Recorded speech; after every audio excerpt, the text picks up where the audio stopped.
Welcome to DVC Alumni, where every story inspires the next. The Alumni podcast where you get to hear the inspiring stories and transformation that DVC has had to offer its alumni. And now, on with the episode. Didn't fail, so. Yeah. Okay, so here, we'll get started here in a second. So anyways, we'll go like that just for fun. Action. There we go. Action. And we are live. And hey, folks, welcome to DVC Alumni, where every story inspires the next. And I have my lovely friend here, Sabrina Beisner. This is kind of round two, because before I did it like just as an article. And so now we actually get to do, what are you doing now? Because you actually have some stuff going on. So let's start with introducing yourself a little bit, kind of like what your journey has been. So go back to growing up, and for full transparency, I worked with her dad for about 10 years. So I kind of know more than a little bit of her history. So I'm going to fill in some of the blanks that she probably glosses over. So anyways, go ahead. Let's start with where you grew up. Well, I grew up right here in Pleasant Hill. I was born and raised right at the John Muir Hospital over there. And so you were raised there.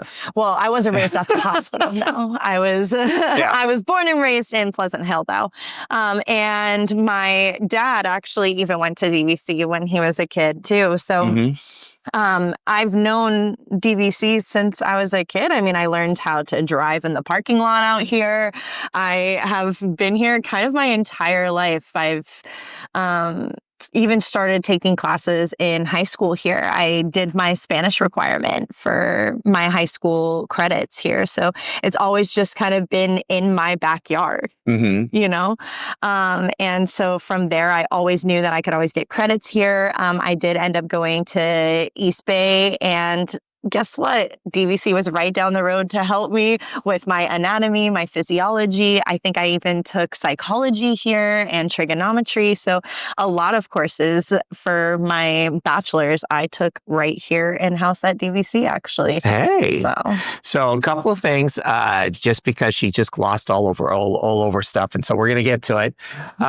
You have been dancing for most of your life. So talk a little bit about that. So. Okay. Yeah, sure. So I grew up at a dance studio called Studio A in Pleasant Hill. Which you currently teach at, and we'll get to that too. Yeah. And so I started dancing when I was, I think, 4 years old officially. And I would even perform right here at DVC in the theater. That was where all of my studio's recitals were. So I started in like jazz and just kind of went all over the place. I started taking tap and hip hop and contemporary and ballet. And I just immediately fell in love with it. I started my first ever job actually in middle school, which was dancing for the Golden State Warriors. Oh, okay. Which was really cool. And so, and by the way, I do know that your dad was so excited about that, because he got to get a little bit. Well, yeah, he's kind of crazy excited about all the stuff that you have done. So, but yeah, you got to go in and dance for the Golden State Warriors, and you did that for quite a while. I did. Yeah, I did that for 3 seasons. It was right when we got the like blue and gold and the new ownership and the new logo with the bridge in it. So I got to experience Stephen Curry coming up, because he was the newbie actually my first season. Wow. So everyone was like, who is this kid? And so you were newbies together. It's like, and you're like hanging out together, right? Oh my gosh, totally. Yeah. We're best friends. Yeah, have his peeps called my peeps. So exactly. And that was very exciting. And like I said, I know he was very excited about it. What was that like, dancing for the Golden State Warriors? It was so much fun, because I mean, so I was in middle school, so I hadn't really had much working experience yet, right? This was technically my first job and my first paycheck. So not only was I showing up to rehearsals like I would for my competition teams, but I was actually showing up for a job. And so going to practice, that was like my first introduction into showing up as my 100% self every single day, and making sure that that was like my standard, essentially, you know? So from a very young age, that's where like I began to transform for not just doing something recreationally, but to actually start putting my passion towards a goal. And at that time, that goal was entertainment. And it was entertaining Oracle Arena, which was so cool. Like being able to dance at that age in front of all of those people. It's a feeling that you can't really describe, but it's so liberating and freeing. So what was it? So up to that point, you'd been doing like competition and you've been dancing at your studio for a while and all that stuff. And then, so how did you find out about the gig? I mean, I bet your dad tracked it down somehow. But, I started going to Oakland School for the Arts in middle school, and there were some kids there that were already on the team, and so I was like, "Wait, you can dance for the Warriors and get paid to do that at our age? That's crazy!" And so I went to the auditions that year, and so I ended up dancing with a lot of the kids I went to school with, since I went to OSA for 7 years. Yeah. So was it, you had to try out? There was a full audition process, and I have been following how they do it nowadays too, because they've been posting all about it, and it's crazy now. It's so insane. I feel like I got by just on like my cute little smile, but they have like interviews now, and they have boot camps, and they do the auditions live on a stage in front of Chase Center now. It's like it's a whole thing where like a public crowd can go. So I mean, I guess because I was dancing for a well-known brand, which is the Golden State Warriors, I'm also representing that brand out there in the world. And so we would go to also like pop-up events where, they would have Warriors Junior Jam present, and they would have us talk to the crowd as representatives of, that brand. So it was really cool, really fun. And it also taught me a lot about what it means to like show up as myself out in the world. So again, your dad was, I'm sure your mom was too, but I got to hear about it constantly. Which is great. I mean, he's like, there's nothing. I know I got my kids, and it's like if you give me a minute, I'll bore you to death with them. So it's just like and it's like he's very, very excited about it. So you you also went. You alluded to you went to the Oakland School for the Arts. Talk about that process. So how did you get into the, I mean, is it just one of those things where you show up first day and knock on the door and say, hey, let me in? Is it like Hogwarts where you got to push the thing to the wall? What's the process like to get in there? When I was a kid, I believe they've changed it a little bit since then. But when I was a kid, it was an audition process. So I think it was actually on the news is where I found out they were talking about the school moving into the Fox Theater. Because my first year there was the first year that the school was in the Fox Theater. And now they've built a whole park and everything. It's crazy now. It's so beautiful. And so I auditioned, I made it, and I was enrolled in my 6th grade year. That was my first year there. And it was so much fun. And it was also really interesting to study ballet and modern for 3 hours a day, starting at 6th grade level. That was just unheard of. So it was really cool to. So up to that point, had you been studying some of those other art forms? Yes. Yeah. Like, are you talking about like visual art, or are you I'm talking about style because okay, so I can vaguely recognize some different dance styles. Your dad would sit there and tell about this, that, and the other thing, and I'm sure you can fill me with it too. But like how this is different than that. And at some point, we probably should go down that rabbit hole because I'm just it. But you started off. You were going to this. To a studio, and so that was a very, it was dramatized on Dance Moms, but you can think of like the competition world in that sense. like what you were seeing there, the jazz and the tap and ballet. So I had a good root and a good base level of training from the competition studio because we had to be some level of good in order to compete, right? But when I auditioned for this school, it's like transferring into a training more for a ballet or a modern company. So at the school we did ballet, modern, very Alvin Ailey, San Francisco ballet, Martha Graham level training. Whereas like competition, I would say gets you more ready for the LA world, Hollywood, being able to do quick auditions for music videos or touring and being able to do like street jazz or hip hop and the commercial stuff, you would say. Okay. Yeah. So it was really, you got to learn rather than the kind of the more commercial aspect of it, you got to learn the very hardcore, basic discipline. The art of it. Yes. And it was different because, at that point, you go from just a 1 hour, maybe a 2 hour rehearsal outside that your parents are bringing you to recreationally. It's embedded in your daily schedule. I have to study this for 3 hours a day. I'm getting evaluated. I have a grade. It applies to my GPA that gets me into college. It became very important. It became a job, where I had to make sure that I was showing up not just for my teachers, but for myself too. Because at the end of the day, if I wasn't doing the training on my own, then I wasn't going to get better. Yeah. I wanted to get a good grade. So, well, and I imagine that's kind of, there's a mindset change that occurs along the way that has to occur. Because you go from, an hour a day, 4 or 5 days a week to, you get dropped off, you do your thing. And then, dad or mom is sitting out there chit-chatting with the other adults and then they leave to, this is now my job and part of it.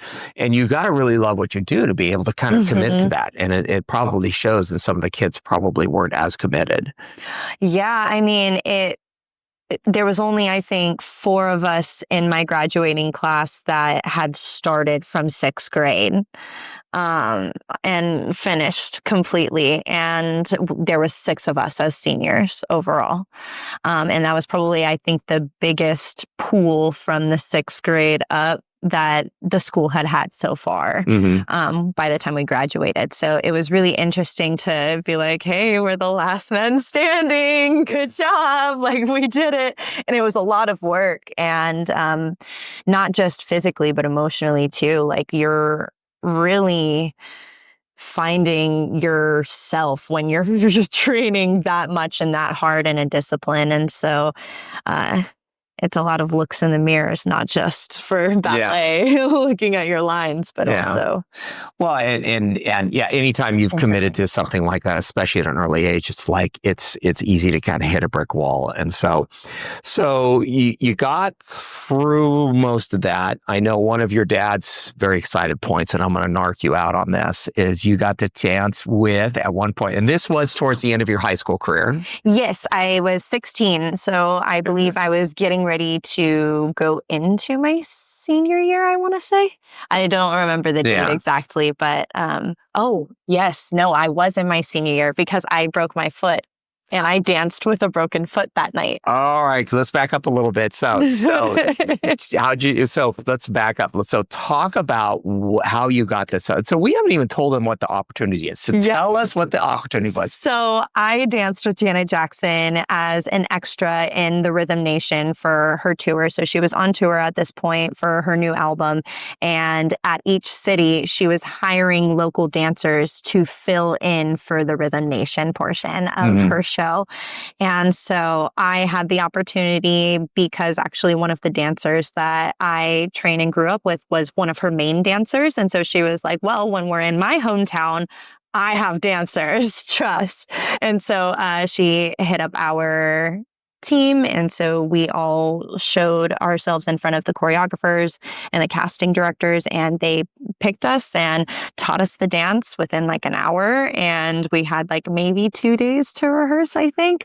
And it was go time. And so I believe it was a Tuesday, Wednesday show. So there was a Tuesday night and a Wednesday night show. So I got to do it twice, which was really cool. And it was incredible. And I did it on a broken foot. How'd you break your foot? So I broke my foot actually on a bar mitzvah. I was a motivator dancer at a bar mitzvah, and I was just having so much fun with the kids on the riser with me that I just kept looking at them leading dances, not realizing that the edge of the stage was right here. And so I just took one step too big and I fell off. Wow. But you were able to suck it up enough to go through that. That's an amazing thing to put on your resume too. It's on my medical record too, because I wasn't talking about the I'm part. Just saying. Yeah, but I was thinking more about the dancing, and I know that was very exciting. We got to see the video quite often, and it was very exciting because quite often, Well, no, and again, this is I get it. It's just like pops they're usually very excited about what their kids are doing, especially when they see them at gym. Yes, he is. Yes, he is. I think your mom is a close number 2, but I think pops it comes in second. It comes in first. So, so from there, you went to. You made several career choices, which again, it's I mean, discovering self identity. Well, yeah, and that's one of the things I it's like all the time people go, oh, I just don't know what to do. It's like, go to DVC. Yeah, figure out what you're going to do. None of us know what we're going to be when we're growing up, unless we're going to be a doctor or an engineer. And even then, sometimes it doesn't work out. So talk about that transition that you went through because you decided you weren't going to dance anymore. Yeah, there was just a moment in life where I was really focused on work and I was trying to become a physical therapist. So I was going to school and really focusing on all of those anatomy courses I was talking about earlier and just really trying to get my degree. And then on top of that, the pandemic hit right in the middle of that too. So actually the DVC classes made it a lot easier to be able to do my full career of college off, and I could oh my gosh, words aren't coming out right. That's okay. Right now. This is crazy. So you were able to get your classes. I was able to get my classes because it was online, and I was able to complete my degree. That's what I meant to say.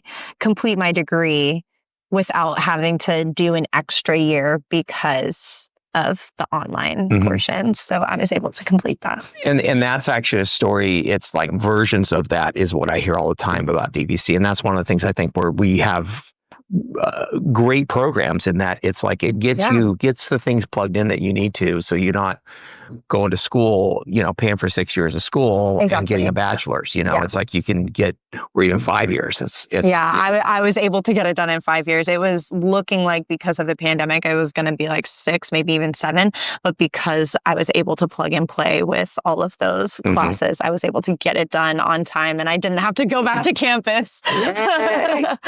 So during that time period, you got into the entertainment business. So and I know you really, really loved that. So talk a little bit about that. What is that? It's so funny because I am a dancer. There are a lot of dancers in the special events industry. And so one of my dance teachers, he was like, hey, I think you would be a really good motivator. And so I ended up being a motivator, which is kind of like a party camp counselor for the night is the best way I can describe it. You lead games, dances, help the MC kind of bring in the crowd, get them moving, get them hype, right? And so I fell in love with that. And it's so much fun, and to be able to help make memories for people. And they are like, oh, do you remember this at my party? And I'm like, yeah, I actually do. I start to recognize people in the community. It's really fun. And I started really enjoying that, but I always looked at it as the coolest second time job, that's my part job. That's what's getting me, extra money for my food on the weekends. I didn't think I could make it a career. And so I learned how to DJ, and then I got on the microphone and I started being able to MC. So I started leading my own events, and I was training motivators and DJs, and I kind of knew how to do it all and help out as much as I can on events. And I fell in love with it so much that while I was in my senior year of college, I was working at a physical therapy clinic. I was like, okay, I'm going to be a physical therapist, but I'm really happy doing events right now. And I had to look at myself in the mirror for a second and be like, do you really want to be a physical therapist? Like, it's looking like you have more opportunities here as an MC and as an entertainer. And I had a really good year or season. I would say, since I specialize in the bar and bat mitzvahs, not only thing I do, but my specialty takes up majority of my event calendar. It lasts during like the school year. So I kind of say during the year, but I'm referring to more of like a school year. And I was looking at it at the end of May and I was like, wow, I'm actually really good at this. Why do I only give part of my time to this? Why am I putting so much effort into physical therapy when I wasn't happy? And I just felt like I was expending so much energy there. So I took a leap of faith and I went out and I quit physical therapy, and I ended up leaving the company that initially got me into the industry, and I started my own Take Stage Entertainment. We were going to get to that. Hold on.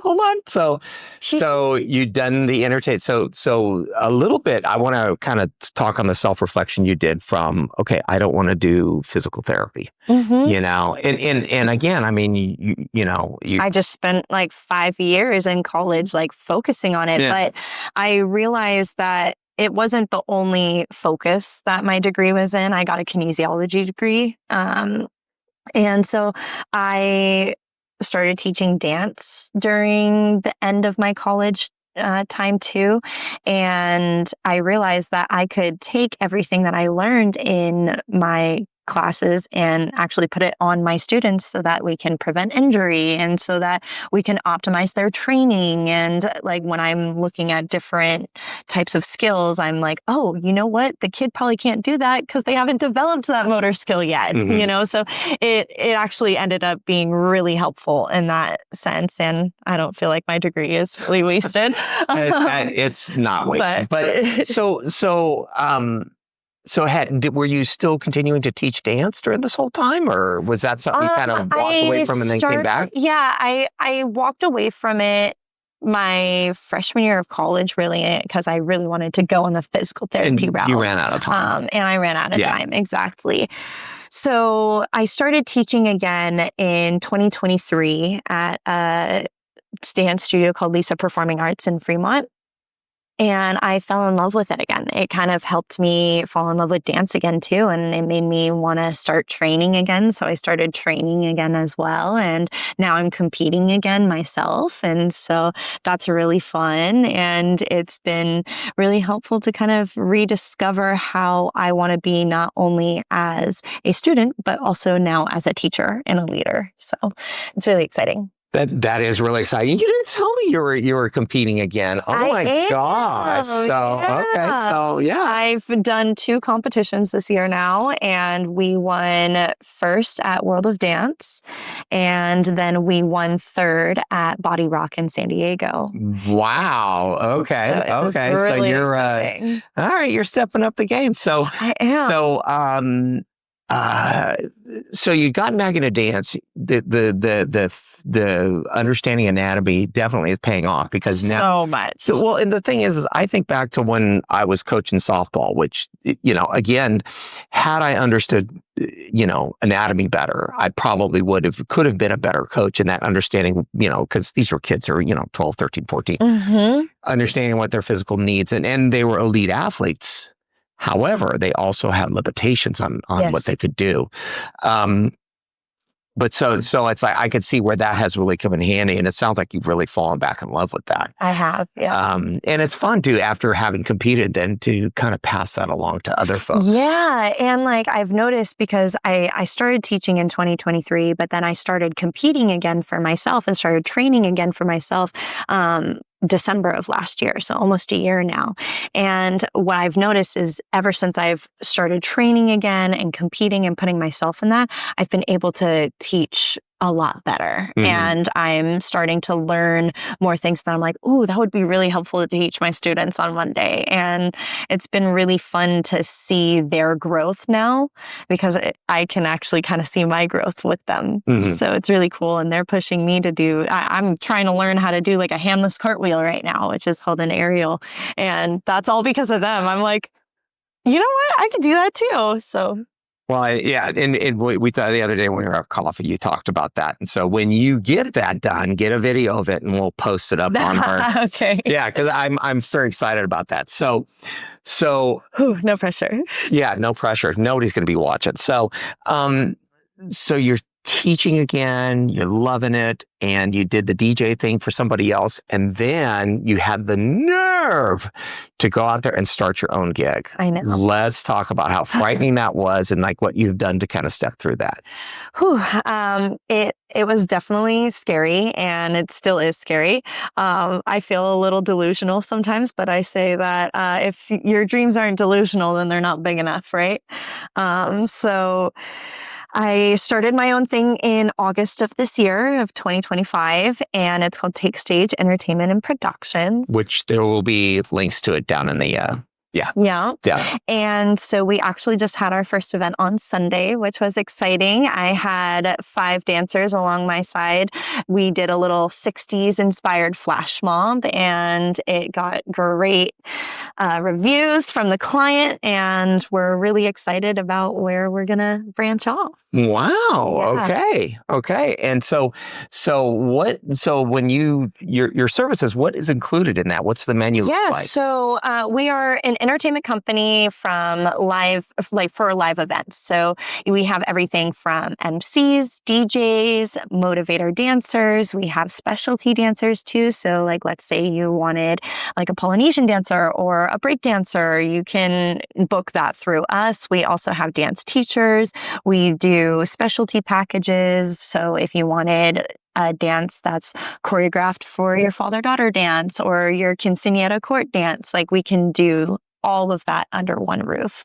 So all of your entertainment needs. Okay. And where can they find you? They can find us at takestageentertainment.net. Okay. And we will have links to all that in the bottom here.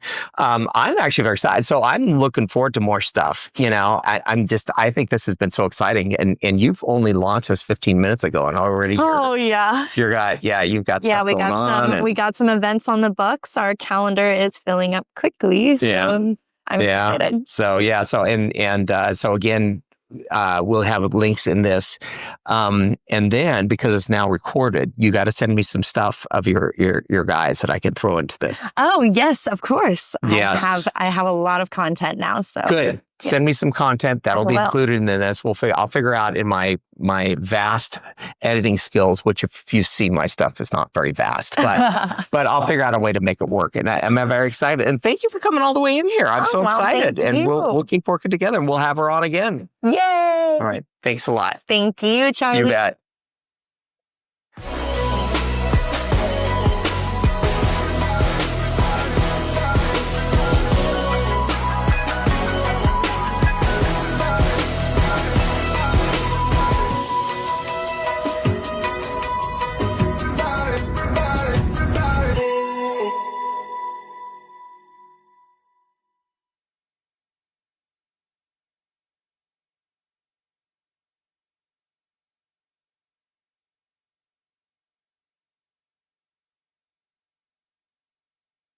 Thank you for tuning in to DVC Alumni, where every story inspires the next, the podcast for the DVC Alumni Association. You can contact us at alumni@dvc.edu with any comments, and be sure to leave a like and subscribe to our podcast.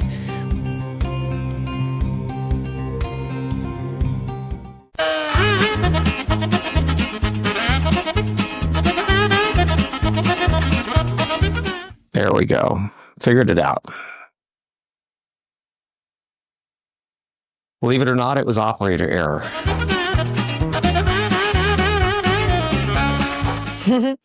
No. You've never had that happen because you're a professional. Oh my gosh. Yeah, no. My heart doesn't drop when the video montage plays every single time because I'm waiting for it to fail. Yeah. I think they're required to have issues and fail. So yeah.